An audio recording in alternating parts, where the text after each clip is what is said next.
The weather is so weird here. It was warm and beautiful the other day, and now it's gloomy and rainy, windy. But regardless, rain or shine, it's a new day. We're alive, we're breathing. It's a new opportunity to live. My mom would always say growing up, what's the difference between a good day and a bad day? Your attitude. Because that's the only thing you can control. You know, all the outside circumstances, you can't. It's your attitude. There is a true magic when you start a new book. The feeling of just the new story, the new characters, the new world and politics and cultures and maybe magic systems, depending on what genre you're reading. And you know, within those first few chapters, you're like, wow, this is a lot. You know, a lot of proper nouns, a lot of names, nations, and who's this? What's that? And you're kind of just like a little overwhelmed, at least for me. And then you get further in, and each page, each line, you're trusting the author to paint the empty canvas, you know, one word at a time. You know, Wheel of Time is a 14-book series, and when I started that 2 years ago, it was a lot to grasp. A lot of new names, a lot of new proper nouns and nations and terms for certain things around the world, and everyone else had a different name for the same thing, depending on their culture.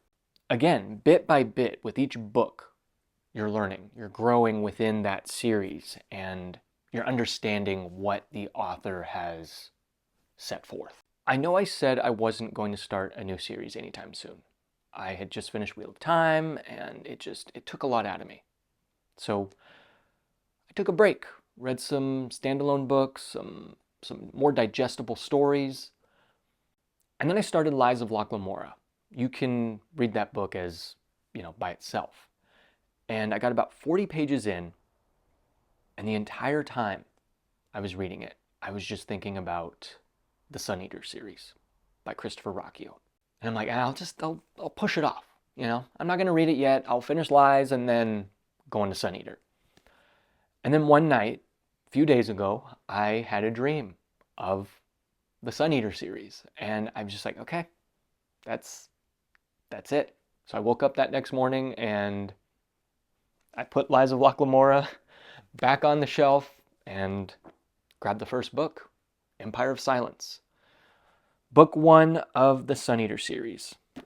So what is Sun Eater about? Well, Christopher Ruocchio is a massive fan of Star Wars and Dune. And Christopher has pitched this series with this sentence, with this question. What if Anakin Skywalker becoming Darth Vader was the right choice? When I heard that, as a fan of Star Wars growing up and the Dune films, I was sold. This is a space opera with inspirations from Dune and Star Wars and elements of our world history. If you are a fan of Name of the Wind like I am, then I think you'll appreciate the similar writing style in this series. It's not as lyrical or poetic, but it's deep and philosophical. There is that framing narrative where you have the main character telling you the story that has basically already happened. I initially heard about this series through Mike's book reviews, and Mike has always been a trusted booktuber. I always go to him for reviews, whether it's Wheel of Time or Stephen King and whatnot. I appreciate his honesty. He's very straightforward, and he doesn't mince words. You know, he doesn't just praise every book he reads. He doesn't give it 5 stars all the time. He doesn't hate every book he reads. Mike's favorite book is Dune. That's his favorite book of all time. And when he says this series is up there, yeah, I I couldn't help but trust that statement and put this book series on my radar. I'm about 38 pages in, about 5 or 6 chapters, and I love it. I I'm enticed, I'm intrigued, and I want to see this through. But I can tell this is going to be a difficult read. This is not going to be an easy breezy jaunt through the forest. This is dense. There are a lot of big words that I'm not familiar with, and there are a lot of proper nouns, as any fiction or fantasy and sci-fi book will have. And it kind of goes back to my point of new books and like a new series, when everything is new and fresh and you're just like, whoa, this is a lot to handle. There's a lot of names getting thrown at me. Who's the good guy? Who's the bad guy? What's this word mean? And all that. But you just take it slow, you know, one line at a time, one page at a time. And that's what I'm going to have to do with this. I thought Wheel of Time was, you know, the big leagues.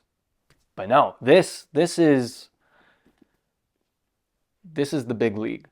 It makes Wheel of Time feel elementary. And not taking away anything from Wheel of Time, but I'm talking about just how I processed the information, how I retained it, and it's just going to be a different reading experience. And sci-fi is like that. You're not dealing with one continent and a few other nations, and they're at war and whatnot. This is galaxies and solar systems and planets, companies and empires and lordships, and it's a lot. And it's also a mix of fantasy and sci-fi. So there's a mix of both worlds, and that's what's also intriguing to me. I'm just really excited to dip my toes into something new, a new genre, and really expand my vocabulary and my tastes. If you've got nothing to read right now and you're looking for a good fantasy or sci-fi book, and you're a fan of Dune and Star Wars and maybe Name of the Wind, I think you should give this a shot. This series doesn't have the attention it deserves. And I know I'm only 40 pages in, but this guy knows how to write. He knows his stuff, and I think you should give it a try. I also learned that I have 7,000 subscribers. I still am in awe and shock every time I see that number just change. I know I've said this before, but my wife told me a few months back, like, imagine if 500 people were in this room right now, just watching you talk about books and drink coffee. It's pretty amazing. Imagine if just 20 people were here. But 7,000? 7,000 people in the world decided to click on me. Not only watch my video, but decide to click the subscribe button and stick around and hang out. It's crazy. You know, just this community that we have, it's amazing. I am so thankful for that. The conversations we get to have in the comments, and whether we agree on something or not. Just that you take some time out of your day to watch my videos and take time to comment. Let me know how you're doing. Let me know what you're reading. I do not earn or deserve any of that. And all I can say is thank you.